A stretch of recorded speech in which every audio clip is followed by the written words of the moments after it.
ცნობიერების ამაღლება არის ის, რაც ჩვენ გვჭირდება, სხვა არაფერი. მოსახლეობის ცნობიერების ამაღლება ეკოლოგიის მიმართულებით, სხვა არაფერი. არანაირი მანქანა და ნადგარის შეძენა, ჩემი აზრით, რა თქმა უნდა, სუბიექტურად ვაზროვნებ ეხლა და ვამბობ, არ იქნება, ასე ვთქვათ, გადამწყვეტი, სანამ ცნობიერებას არ ავამაღლებთ და ბევრ რაღაცას არ გადმოვიტანთ განვითარებული ქვეყნებიდან.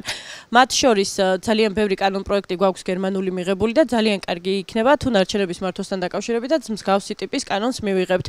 რაც შეეხება ბიზნესს და უშუალოდ იმას, თუ როგორ იჭრება ბიზნესი ადამიანების ცხოვრებაში და საცხოვრებაში, ეს არის ჩემი სახლის მაგალითი. დარწმუნებული ვარ, ბევრმა ძალიან კარგად იცის ეს ყველაფერი. მოკლედ, დაახლოებით წელიწად ნახევრის უკან ჩემს სახლში, ჩემი სახლის ეზოში დაიწყო მშენებლობა. არც მეტი, არც ნაკლები არ ვაჭარბებ, ეს არის ჩემი სახლის ეზო. უკანა ნაწილი უბრალოდ, ნუ რა თქმა უნდა, ღობეა გამოყოფილია. დაიწყო მშენებლობა, ეს არის ფოთის ტრანსტერმინალი, ხო? სწორად ვამბობ თუ არ ვცდები, ტრანსტერმინალი ქვია ეხლა. მიუხედავად იმისა, რომ ნუ მოკლედ განმეორდები, წარმოვადგენ ერთ-ერთ კომპანიას და ასე შემდეგ, ამას არ აქვს მნიშვნელობა, მე ვიცავდი ჩემს უფლებებს, ჩვენ მქონდა სხვადასხვა ტიპის საპროტესტო აქციებიც კი მოწყობილი.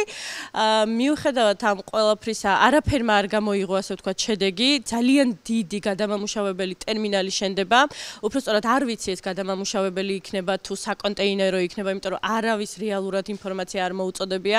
მოკლედ, შემოვიდნენ ჩვენ სახლებში, მთლიანად დაახლოებით ალბათ ერთი ქუჩის ნახევარია, ასე ვთქვათ, აიღეს. რა თქმა უნდა, დაიწყეს ძალიან ცუდი რაღაცების თქმა, რომ ჩვენმა სამეზობლომ აიღო დიდი თანხა. არა, თავიდან ის იყო, რომ ჩვენ იმიტომ ვიბრძოდით თურმე, რომ ფული გვინდოდა.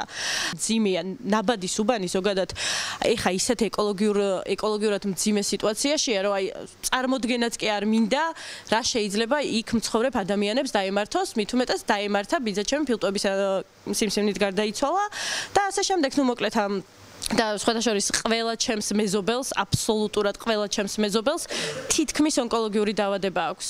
ყოველი მეორე უკვე ონკოლოგია, აი ჩვეულებრივი ონკოლოგია და რატომ უნდა მინდოდეს ქალაქიდან წასვლა მხოლოდ იმიტომ, რომ ვიღაცა ბიზნესით, ასე ვთქვათ, ვიღაცა ბიზნესით ძალიან დიდი ფული იშოვოს. სამწუხაროდ უკვე იმის განცდა მიჩნდება, რომ ჩვენს ქვეყანაში არაფერს არ აქვს აზრი. ეს უნდა მეთქვა აუცილებლად.